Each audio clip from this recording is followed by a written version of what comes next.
The Toronto Walk for Israel and the New York Israel Day Parade are major events on the Jewish calendar of each city. This year, they both received serious attention, not because of the record-setting crowds, but because they have both become politicized. Toronto Mayor Olivia Chow did not attend, and neither did New York Mayor Zohran Mamdani. While some are calling for a renaming of these parades to Jewish parades instead of Israel ones, others are asking for mayors to stop choosing sides. I'm Avi Feingold, and along with Yedida Eisenstadt and Matthew Leibel, we are not in heaven.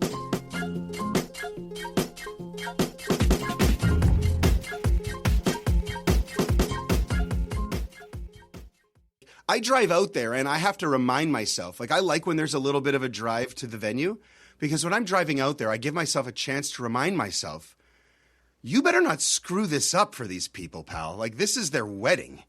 Get focused. Get into the right mindset here. Like whatever was going on with you before, whatever you just said to Heather, whatever you just said to the boys, whatever you just said to your dad, whatever. Not now.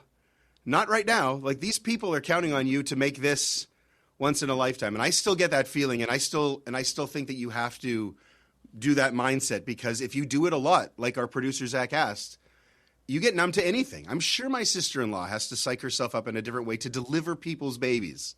The night before, when you're just like, tomorrow I might deliver this many babies, and blah, blah, blah, holy, that's your day? Oh my God. This is the ultimate test of taking a moment that is truly miraculous and reducing it to a job. Everything is like that. But there's also, I was there twice. I watched what was going on. That's a life-changing moment for a family. And if you as a doctor are like, later today I'm going to have this for dinner with my mom, while that's going on, you've taken something that is spectacular and you've made it mundane. The difference, I believe, is that if you want to be considered elite, you have to find a way not to get sucked into that. Because the second you start being like, dinner with my mother is more of my focus right now than these people's miraculous thing that I am lucky enough to have studied and be a part of, then you are now in the wrong line of work. So you relate to facilitating Jewish marriages. You put it on that level of holiness, Kedusha, as new life coming into the world? That's as close as I can get in what I do. But right, this is a reality for me, and this is never anything that I ever could have imagined as a kid. I did that. As a kid, I imagined being on the radio. As a kid, I imagined talking about sports on the radio in Winnipeg. I got to do that, so I know that feeling too. But this thing that I've accidentally fallen into and fallen in love with, people say to me, little kids say to me, you're the rabbi in the picture of mommy and daddy at their wedding. You're in that picture. Yeah. Do you know who gets to be in that picture? People who, when they die, it changes their lives for forever. That's as close as you get.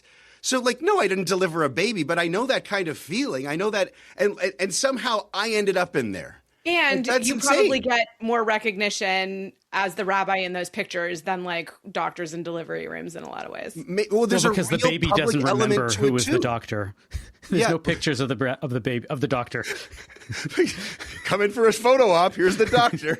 But yes, there's a very public element to it too. You're very much performing and trying to entertain people. The way I do it is I'm trying to entertain. I'm trying to teach. People always come up to me and say, I learned this. I never knew that about the chuppah. Or that's always the greatest compliment. But I think also, doctors and rabbis operate in a different philosophical framework. So it's Sure. I'm just talking about the epicness of the event, the phenomenon. You're involved in, and it doesn't have to be these two jobs. I relate to it because I guess I think about it with her work, and we've talked about it before. But yeah, that's at the same time, I think you have to be very honest about the fact that this is what you do for work, and this is a gig, and you have to know what to charge, and you have to do all the bookkeeping, and it's hang on a second, it is a job too. When I first meet with a couple, there's a lot of things that I go over with them. For example, based on last week, I won't do a wedding without the halachic prenup. And I tell them right away. I tell them, what we'll meet several times, what you're going to expect, what types of things that we're working about. I tell them I'm not their therapist, and that they should get a therapist because I'm not in that role. I'm more of a spiritual advisor. I can help you with your Jewish questions, but I'm not going to help you with the therapy within your couple. I tell them, just like you said, I'm a vendor like anybody else, and I charge, and I'm going to tell you, and I'm going to give you a fee. But after I speak about it now, we're never going to talk about it again because I don't want you to ever think about money when it comes to me. I don't want that to ever come between us. So we have all of this stuff. So I am in both, you function in both ways as a rabbi for somebody who's getting a wedding going. I think that's the nature of it. But then when you're there the day of, it's not about you. You're there to give them the best moment that they can possibly have, and all the advice. And they know that the things that I've said, I say to everybody else. I tell them before we get it to under the chuppah, I tell them, remember, this is not the happiest day of your life. And they're like, what are you talking about? I'm like, because if it's the happiest day of your life, then it's all downhill from here, and you have a whole life ahead of you. You have to build, right? This is a very happy day, but you don't want this to be the peak, because then you're peaking way too early. I'm sure they know that I've told that to many other people, right? Yeah. But it's not about you. Like, I'll be honest, I hate, and you've seen this, you've been to weddings like this, I'm sure, or you've seen pictures. It's disgusting when the rabbi takes a selfie with him and the bride and groom under the chuppah and then posts it on like Facebook. Like, look, we did another one. I'm like, we're not there for you. No, it's about them. Everything is about them, and giving them that special day. Like, you see that look on their faces, and yes, you totally get renewed on the idea of what it is that you're doing. Absolutely. You gotta take yourself out of it. You gotta be about them. I live by that as well. I think that's well said. Look, it's a great, like I said, it feels like a great honor. We just celebrated my parents' 50th wedding anniversary with a special dinner with all the generations and everyone kind of together. And we were reminiscing on their wedding day, and 50 years later, there's not a lot of things about that wedding day that really shine. My mom admitted to being very nervous, but she was young. It was the middle of the 70s, and like people got married in their early 20s back then. Like it was a different time. But it's like the getting a wedding. This was always really interesting to me, because one of my teachers that I studied with used to say that he would rather 5 funerals than a wedding. He felt there was so much more stress, so much more pressure for the performance of a wedding and the families coming together and the money being spent that he just didn't enjoy it. He just didn't react well to that pressure. But nah, it's about the love. I would take the weddings every time over the funerals, way more. I'll tell you, pressure. The thing about the weddings versus the funerals is that the funerals are more intense, but they're done in 2 days, 3 days, right? You meet with the family, and then a day or two later is a funeral, and then you're done. You're that intensity, it goes away. You have to write a really meaningful eulogy in a very short amount of time, but you do it and it's done. With the wedding, you're dealing with this couple for over a year usually. And even though you meet 4 or 5 times only during that year, right, you're a part of their life for a huge amount of time. And the joy is great, and it's just as intense as whatever seriousness and what happens at a funeral. But it's not like you're dragged on and you're on and you're on, and they have a question, and it's okay, it's wonderful. You should ask me everything that you possibly can at any point in time. Text me all these little details, but you're with them all of that time, and it just stretches it all out, so it feels like I don't know. The emotional swing, though, I don't know. I like being with the people who are celebrating love. What I will say, people who are dealing with death. What I will say, and I don't know if you have had this experience, Matthew, and Yedida yourself, maybe, I don't know. When you're a rabbi just attending another wedding, I feel like a Yelp reviewer at how this rabbi is like working. And I'm like, good points on this one, little too long. The speech was this or that. And I'm always, do you not have that experience? I don't so much have any, so much judgment or anything going on as I feel very out of place. I think it would be like a musician going to a concert and not performing. It's not usually in this situation, I'm up there with them. This is a very weird perspective. I'm not used to this. I don't know how to behave as a guest. Yeah, but just like a musician, I'm sure they are saying I would have had a different interpretive I don't know. Maybe my mind is. I don't know. I think I turned my mind off a little bit. Okay. And that's sort of way. I've seen myself with other rabbis at a wedding, and we're making some not bad. We're not being mean about it, but we're like, oh, he did it. Would have done this differently. She did it that exactly. Yeah, would have done. You know what? There's always got to be a certain level of artists, conspiring, discussing, commiserating. Let's move on from, June is May and June, spring, summer is the time for weddings, but it is also the time when the Jewish community most often has the thing that brings everybody together in whatever city they're in. In New York, it's called the Israel Day Parade, and in Toronto, it's called the Walk for Israel. Let's talk about this as our main topic.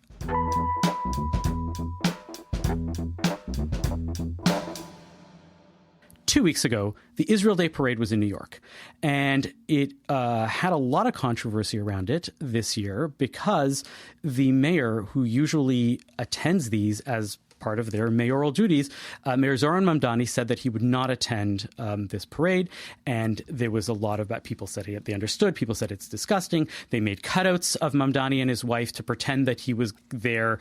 And in the end, the thing that happened actually was that the leaders of the parade invited an Israel delegation, as always, and they sent their most far-right ministers, including Bezalel Smotrich, whether they were officially invited or not, or whether they were part of the official delegation or they showed up on their own. It seems to be the matter of some controversy right now. But the fact is that they were there, and there were other New York politicians that in hindsight said that they regretted that they were there because that they attended because they did not want to stand with such politicians. And then this past weekend in Toronto is the annual Walk for Israel, which this year was attended by upwards of 60,000 people, a huge number of people. This is again, an annual major celebration for the Jewish community in Toronto. As with New York, Mayor Olivia Chow did not show up to this event, and the community kind of knew that would happen, and they were disappointed, or they were not. They didn't want her to be there. The fact of the matter remains that these are, like I said, major events for a community to get together. I've never been to the Toronto one or to the New York one. I've been to the Montreal March to Jerusalem, which was the landmark event in Montreal. It got renamed and it got moved. And in the past few years, it was basically they would have a big rally and a march on Yom HaAtzmaut through downtown Montreal. That's what it's become. And it's one of those moments that really brings everybody together. The fact that it's on Yom HaAtzmaut actually really anchors it as a Israel-related thing. But there have been discussions about whether or not these parades should be renamed to Jewish parades or Jewish walks instead of Israel ones, and thereby avoiding the whole issue of whether this is a Zionist event or whether it's just a Jewish event that happens to be allied with Israel and all of the messiness that comes along with that. So I guess my first question to you guys, first of all, actually, Yedida, you've been to the Toronto Walk for Israel? I've marched in both over, there you I'm go. not going to say how many years. Yeah. Matthew, what's your experience with various Israel Day parades? What's the Winnipeg scene like? We don't do one here. Okay. Like this. Have you been to the Toronto one? Or the But I don't one? go to. I'm not a parade person for anything. It's just not me. Even a Stanley Cup parade? I wouldn't go. Oh, okay, good. Okay, as long as you're even in consistent. Winnipeg, even legitimately, these massive crowds and these massive kind of draws have never been a thing for me. They've never been my thing, but in any kind of way, they're not my expression. But there's lots of things that a lot of masses like that I don't particularly subscribe to, and that's totally fine. But this conversation, I'm still completely in support of these events and of them happening. And I think the proof is in the people who turn out. Just because it wouldn't be where I would go, if 60,000 people go, that is something that gets my attention. All the people who went in Toronto in the Raptors one, I always use that as a comparison to give people the size of the scope of the people in the Torah. People need a visual thing. I use that as a very relatable moment. I get that it's a real thing, but I don't like parades. So my first question then really is, what would we gain and lose by actually considering, switching to a Jewish parade instead of an Israel Day parade? My first instinct is, what are they trying to fix? It sounds to me like this is working. Look at the crowds who are being drawn out at a time when Israel is hated so publicly. These shows of support from Jews, from allies in the name of Israel, not messing around. Mark Carney gets a lot of flack because he makes this speech in a shul. Doesn't mention Israel once. It's like avoiding the real root of the problem right now. This is a parade for Israel. Israel at the heart. There's no mistaking. And look who it turns out. What are we exactly fixing? Bigger than ever before, right? Yeah, what this exactly year is it that we need to fix here? A few people with opinions? Man, there's people with opinions about everything. Wait, when did we start listening to all these people? The people with the opinions are the 60,000 people who showed up.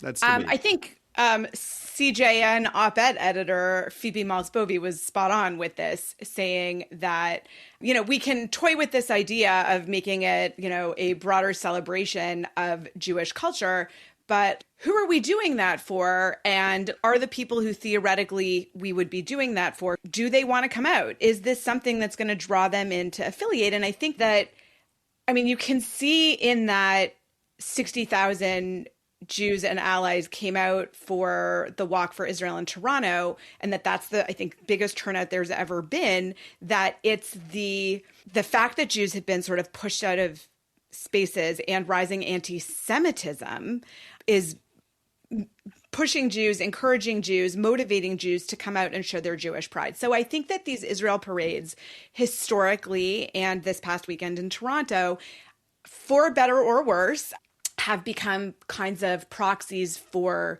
Jewish pride. And what makes that really hard is the political litmus tests that have been projected onto them as the result of whether or not somebody agrees with Israel's policies. And I think the question of whether or not you can show up for an Israel Day parade should be disconnected. In an ideal world, obviously it isn't, from whether or not one agrees with Israel's policies.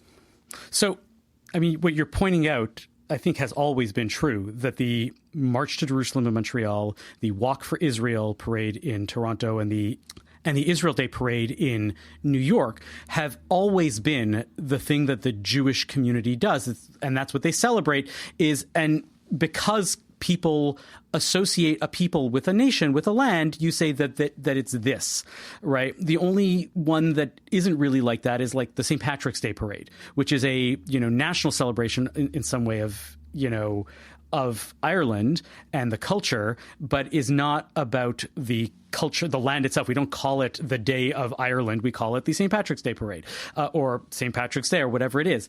And the fact is that these categories are getting messier and messier. And we've been discussing this, ad infinitum about the category of Jewish versus Zionist.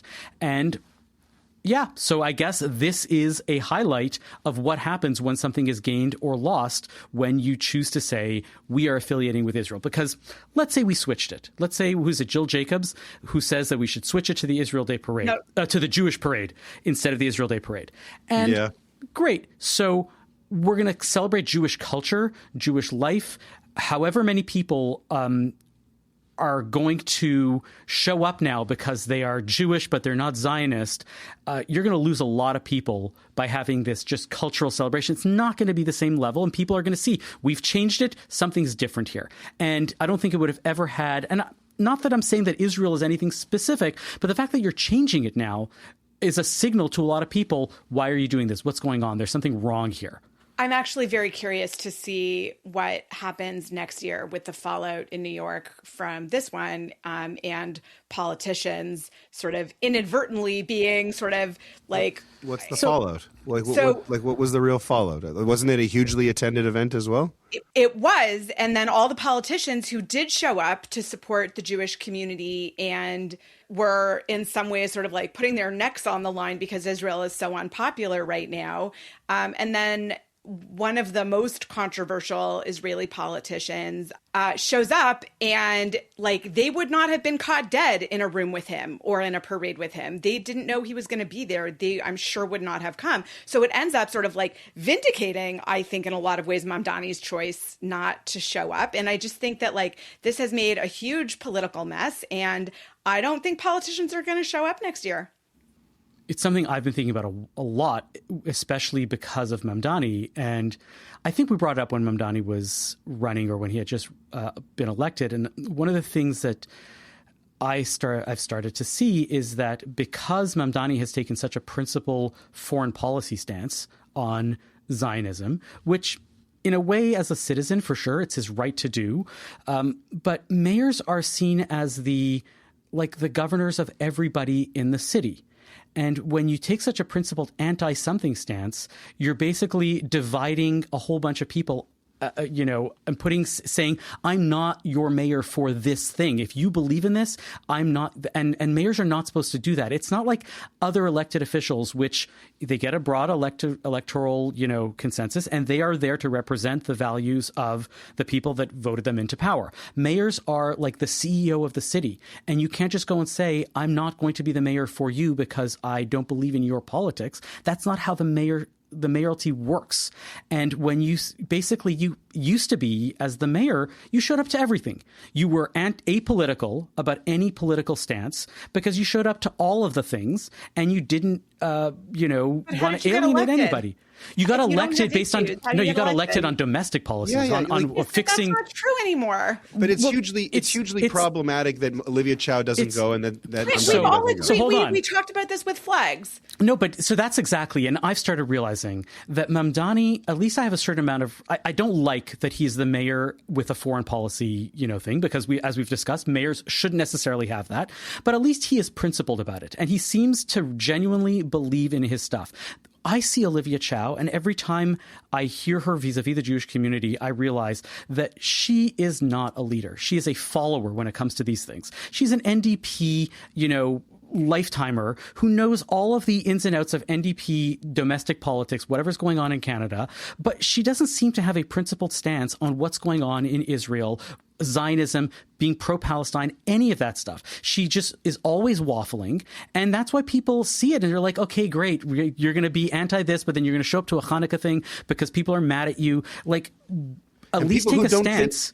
And people who don't think it's a big deal, look at Toronto. It's got the biggest anti-Semitism problem in the country. You need a strong leader there. You need a strong mayor who can make an actual difference. You need somebody who actually believes in what it is that they are doing, and I don't see that from Olivia Chow. No. And so, like, her not showing up, parade. It's obvious. She didn't. But again, Mamdani didn't go to the parade because he believed in it. Chow didn't go to the parade because she believed that more people would be against her going than her going, like, than the people that were mad at her for not showing up. So, like, whatever it is, I get it. She doesn't even have a value system. They both should be going. They both need to be going. Both should be going. It's not about Olivia the politics. Chow, no other country gets treated like this. Do they have a China Day parade? Do they do China parade? Like, China's a massive country with massive people. They have many cultures have different parades throughout where do they ever start worrying about which politicians and why? Like, come on. In 1964, I read that this is when these parades started, and Israel. It's like nothing has changed. You need to know who's fighting with you. I mean, and who's fighting against you. It's if you're not fighting with them, like Olivia Chow. I don't know, man. Hard to live in Toronto. Hard to live in New York. Like, what are you feeling? And it's hard to be a Jew in the world. Listen. But these parades make me feel better about it. That's the whole point. That's what I'm saying. I'm saying that these are proxies for Jewish pride. Exactly. And when politicians don't understand that, recognize that, show up to that, then we feel dismissed as Jews. But we and, Israel's detractors have made this really complicated, and we've centered Israel-Palestine in our domestic politics, which I think all agree is bad for all involved. And if we look, for example, to the analog of like an Italian cultural parade, right? That's a celebration of Italian culture in, let's say, New York City. So Italian culture, right? So these are people who live outside of Italy, and we're celebrating Italian culture, and we can say Italian culture because the country of Italy exists. Were we to have a Jewish cultural celebration, so first of all, I don't think the Catholics have a parade for Catholicism. So it's not for Jews as a religion, it's for Jews as a culture, which, we talked about a few weeks ago, I'm all pro. But if you're going to do that, right, it assumes that there's like a homeland. Of course. And so, right, but then what is that homeland? And that's where things get extra tricky for Jews and Jewish culture and Israel and Zionism. And in some ways, I think actually like thinking about this episode and doing this prep has clarified for me more and more. And I think that this is what's happening for a lot of Canadians. And I think this is reflected in the numbers of people who showed up, that like, I can and want to be proud of Israel. And I want to show up and I want to celebrate that pride and the walk for Israel for like one day, and let it just be simple, and let me celebrate that. And all of the other messiness, like for this one day, let's put aside. But I find myself struggling with, would I have gone if I'd known that Smotrich was there, right? If we're arguing for a great big tent Zionism, I would still put him on the outside of it. I don't want his Zionism. And I want my Zionism, right? And everybody's defining that differently. And so like, it is really messy. And all the like identifications and histories and what other people project onto the parade and the politics is really messy. And like, all I want to do is also like give my kids this moment of Jewish pride, right? Like my memories of the parade in New York is like going and seeing my friends with their little kids. And also my memories in Toronto are like going with my parents when I was a little kid. It used to be much, much longer. I remember the first time I walked, I don't know what it was, like 10K, 12K. It was like a big walk. And instilling that pride in its just like simple way. Can I say that the parades, you're right, used to be so much longer. The original March to Jerusalem in Montreal started at the Federation Building, went all the way up to Mount Royal, and then all the way back into Côte Saint-Luc, and then back. That's like almost a 20K walk, I believe. And everybody used to do it, and you would get your stamps, you would turn it into a day-long event, and like that was the thing. And now it's just become like, you know, a 3-block walk downtown and whatever. But yeah. Is that what it was in Toronto? It's very short? It was, I think, 6 kilometers this year.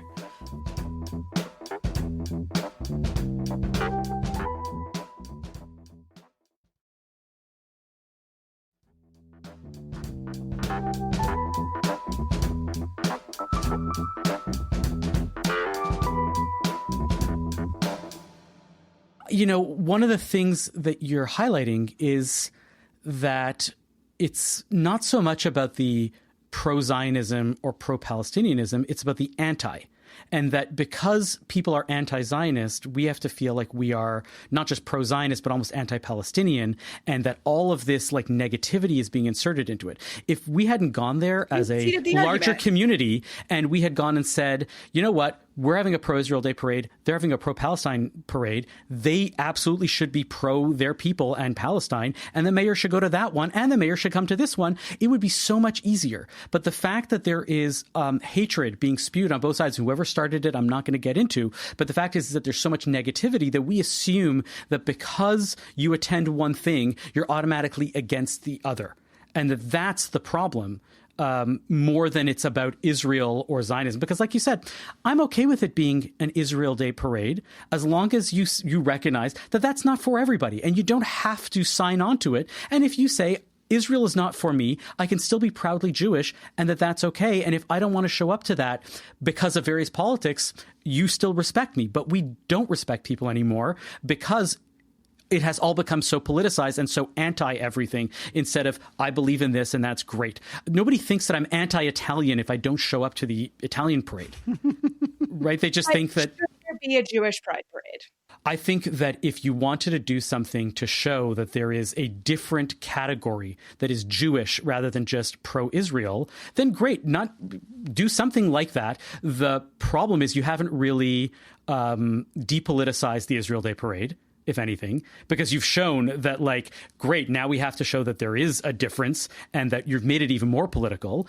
And B, the what are you going to gain by having a Jewish parade that is not the Israel Day parade, even in addition to it? What's going to happen at that such a parade or event day long? Also, like, it's very clear that the rest of the world isn't uncoupling Israel from Jews. First of all, like, I'm not sure that I want to do that. It feels like throwing our Israeli brethren under the bus, which I'm not interested in doing, but also like seating the argument and like Jews are allowed to have complex identities just like everybody else. And we, on the one hand, yes, obviously I recognize how fraught it is that, like, you know, I'm sort of saying that the Israel parade has become a proxy for Jewish pride. But on the other hand, I don't know that I would have it otherwise.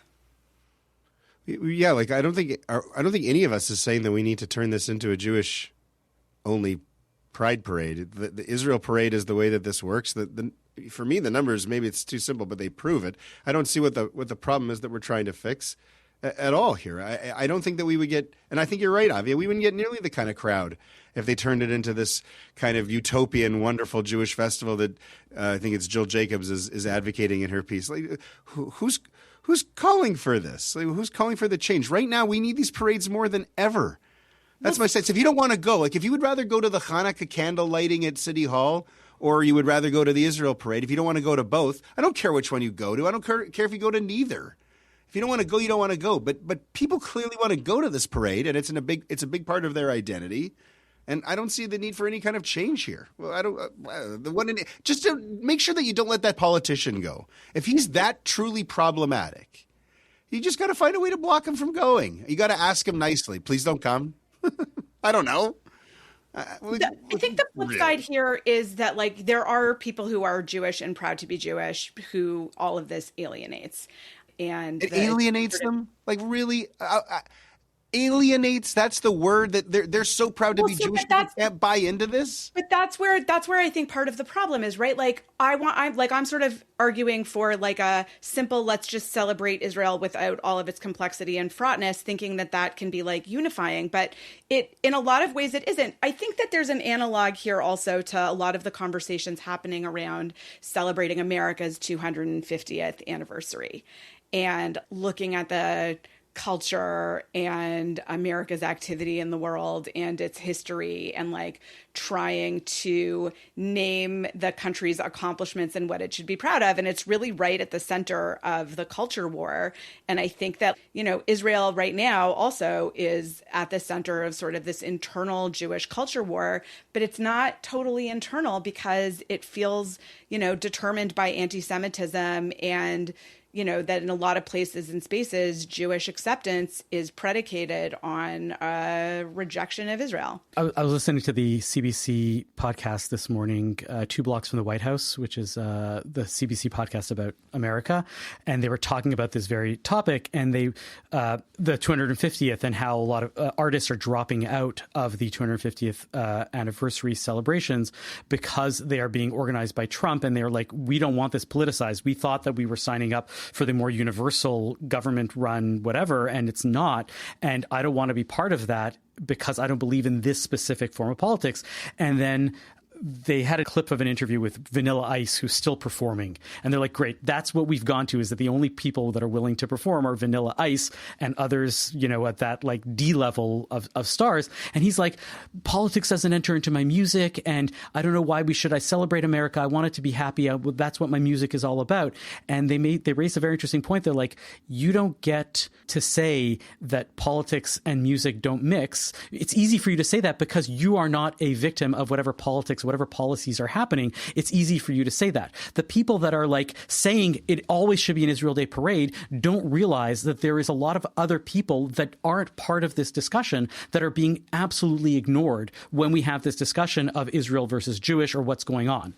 We're not ignoring them. We're just saying that's not what this event is. If you're not into it, you're not into it. No one's saying you have to be into it. But this all-out rejection of it for the people who are into it is crazy to me. Look, whether we like to say it or not, the reason why the anti-Semitism is up is because the hate for Israel in the public court is up.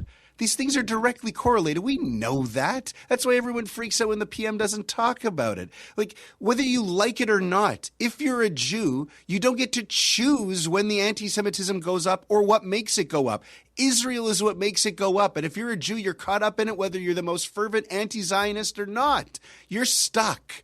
This is it. Jews come from Israel. That's why it's the same as celebrating Greece. It's just a long time ago. It's a lot longer than a lot of other people's whose maybe grandparents were there. Some people have grandparents there. Some people have brothers there. But for people like me, my people in my family who lived in Israel, that was a long time ago. But they lived there. They were there. That's our place. Like, you can't undo this. You don't like the politics. I don't like some of the politics. I hate some of the politics. You got to keep the politicians away if they're crazy and they're going to ruin it. But as far as this being an Israel thing, like, come on. What are we talking about here? Like, it's part of it. We get swept up in it whether you like it or not. So you might as well let these people who love it come out and show how much they love it. We need this right now. They're smashing synagogues. We talk about all the things. What do we do to fight anti-Semitism? Have bigger Israel parades. That is a way. That is a way. But are you then signing off and like showing that like, oh, well, whatever, West Bank settler violence doesn't really bother me so much? No, but well, that's the question, right? Like, but if I don't you're have showing that up influence. for I don't pride in live there. Israel, I don't live there. And the people who don't like Trump in the country where you guys live, they need to do something about it. You are making a huge statement by saying, I support this or I don't. Like, the one analog I can think of. Hold on. The one analog I can support, I can say, is if. And it's not a big stretch. This is not a straw man argument, I think, at all. I can easily imagine a conservative evangelical mayor of a major city saying, I don't think I should show up to the Pride Parade because I think that it's wrong. And that's going to spark a massive firestorm. You're not supposed to do that because, like I said, you are representing everybody. And by saying, I don't support these people, you are actually making a political stance. Yeah, I don't think that would go over well at all. I don't think you can do that. I also don't think that the mayor should be skipping the Israel Day parade. This is the issue here. You don't have to love it all. I think Mamdani has go. set a bad precedent, and Chow has set a bad precedent by saying your politics means that you exclude certain people in the city. They are rabbis. We know what happens when rabbis exclude congregants because of politics, and that's why rabbis don't talk about politics from the pulpit, or at least the smart ones don't. I've always said not to do it. Yeah, for sure. Okay, so where's your line? Where's your line? Where's your line? Would you talk about like Uyghur concentration camps? Like where do you what? On what? What? The Uyghur population in China is like rounded up and put in concentration camps. It's like a huge international that nobody talks about issue. Right. So that nobody talks about, basically. So I don't know that I would, and that's awful, and that's a terrible thing. I don't know that necessarily that's a thing to talk about as a rabbi from the pulpit in a synagogue in North America. There's lots of terrible atrocities in the world. I mean, like, is it my job to highlight them one by one? I don't know. I don't think so. Aren't rabbis supposed to, like, call balls and strikes? As a representative of Torah, like, this is not okay?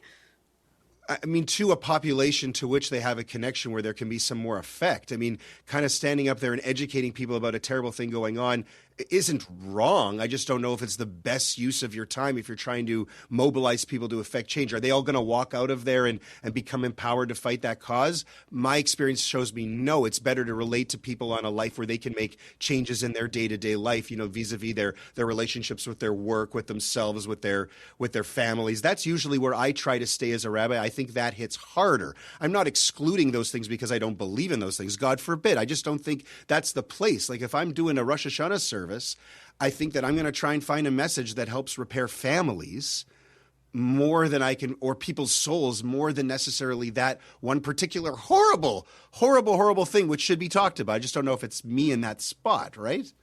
So, but there are lots of Jewish organizations and puts Tikkun Olam front and center. Sure. So you have to decide on what your priorities are.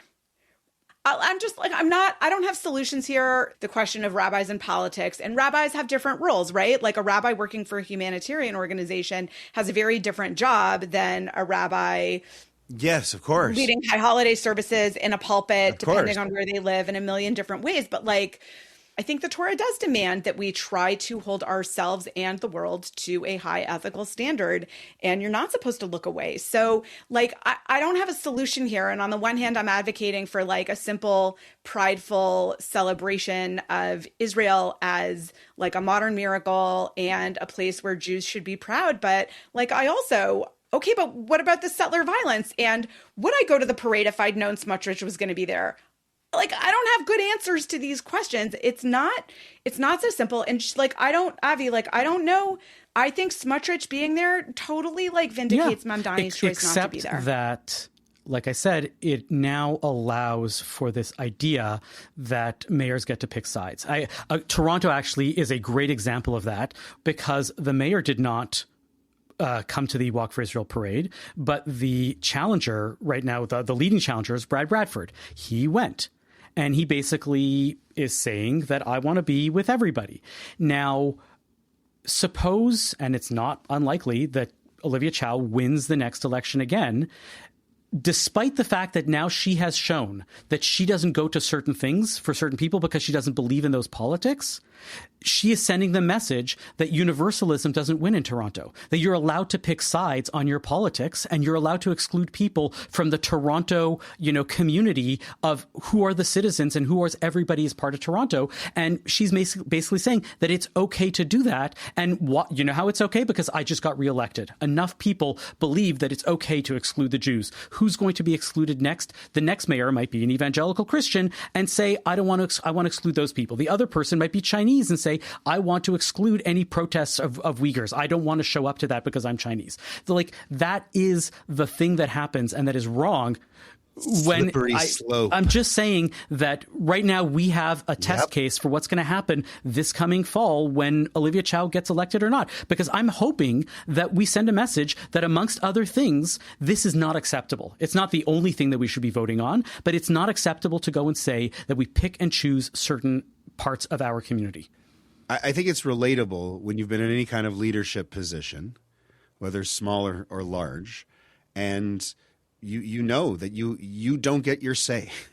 It's not about you. It's like we were talking about in a little chit-chat at the beginning, the rabbis they're the ones who I would judge, who lose sight of whether the wedding is about them performing in all this business or the couple. Like, you're the mayor. This actually has nothing to do with what you think. You weren't elected on what you think. You think you were elected on what you think. You were elected on what the people agreed with that you said you think. The people got you elected, not you. Okay, so Avi, I have a hypothetical for you. If I recall correctly, some months ago when we were talking about that, I think Toronto adopted a no, we're not going to raise any other flags policy. I think that you thought that was a good thing. I think either way is a good thing. Either everybody or nobody. Everybody or nobody. Okay, so if all the mayors adopted a policy of we're not going to any of these cultural parades, instead of selectively should either say historically, the mayor should say either I don't go to any of these events because that's the new way of doing it. It's all gotten too political. All I do is I'm the administrator of the city. I'm the leader of the city. I sit in my office. I make the decisions. I make sure that the city is running smoothly. Or you say, I am like every other mayor historically, and I'm just going to follow in that tradition, and I go to everything. And I'm not interested in the everything being seen as a political marker. It's not indicative of anything. I show up to anything that my citizens invite me to because I am the mayor and I represent them all. Let's move on to textual healing for the week. Textual healing. It's time for some textual healing. Let's get biblical. Tell me a parsha, and we'll make it physical. Textual healing. It's time for some textual healing.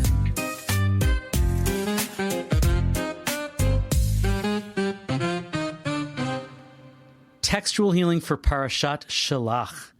Who wants to get us started? Well, it's never Avi. Avi always wants to do the last one. Avi does want to get the last one. Yeah. So this week's Parsha tells the story of, there's another version in Deuteronomy, and I always get them confused and just tell them as one story, but they're very different. But the story is that 12 representatives, one from each of the tribes, goes with a mission and specific questions to answer into the land of Canaan, the land that God has promised them. And I think it's important to note always that this is really still very much at the beginning of the 40 years in the desert, and the reason that it ends up being 40 years. So they bring back a negative report. The punishment is that this whole generation, except for Caleb and Yehoshua, Caleb and Joshua, everybody will die and not get to go into the land. There's more laws about sacrifices at the end. Tzitzit are in there too. Those are the big highlights. So what I wanted to just highlight was there's some sort of karma complementarity between our topic today, talking about Israel in all of its complexity, sort of via Israel Day parades, and this week's Parsha and the bringing back of the report, right? The report that the spies bring back is the land is amazing. The fruit, look how big and beautiful this fruit is. It's a great land. The people there are giants, but it's a land that also eats its inhabitants. Eretz ochelet yoshveha.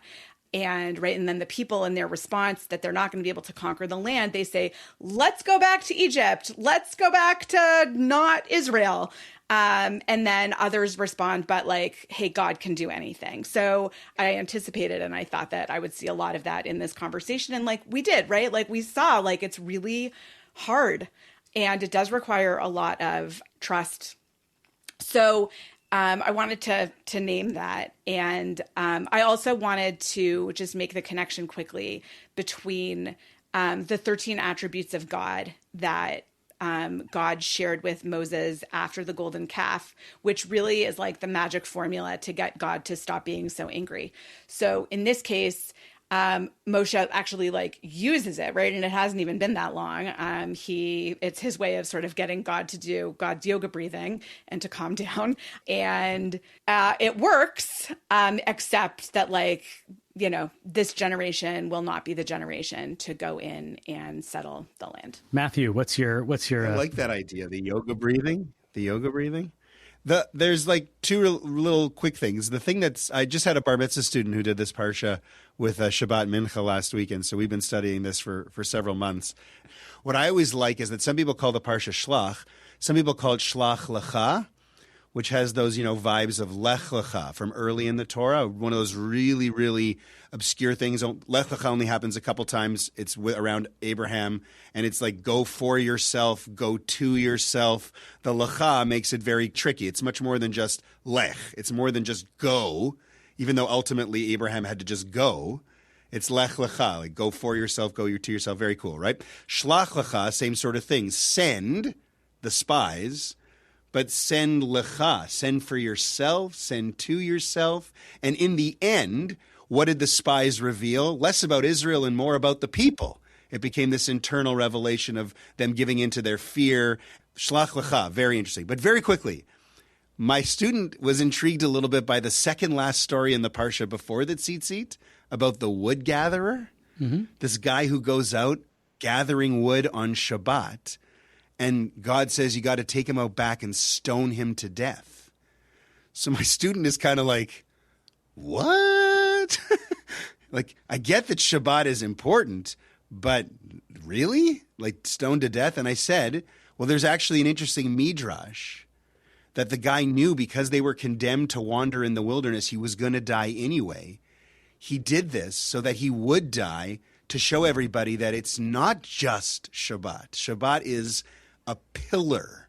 And thousands of years later, I mean, Shabbat is one of those things that holds Jewish people together, and it's kind of incredibly timeless. And it's a weird way of making that point, but this idea that this guy self-sacrificed to send the message home to the community, that's something that's a really, really interesting idea.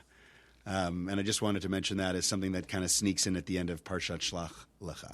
Yeah, so Lecha, I'm going to talk about that too, actually. Cool. The Kli Yakar says something really fascinating about this. Rabbi Ephraim Lunchitz.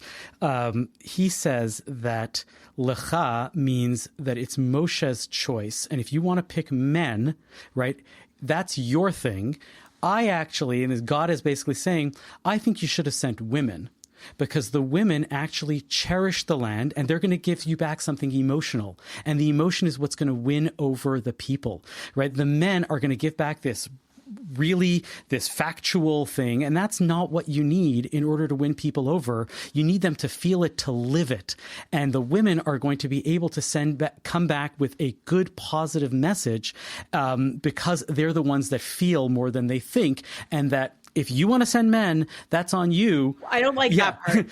So hold on. Well, lest you think that the Kli Yakar is such a feminist, the previous statement that he says is the reason why this story comes right after the story of Miriam and Lashon Hara is because God wanted to send the people into the land quickly so that they remember that you shouldn't say Lashon Hara even about the land because you can get punished, and Lashon Hara is such a bad thing.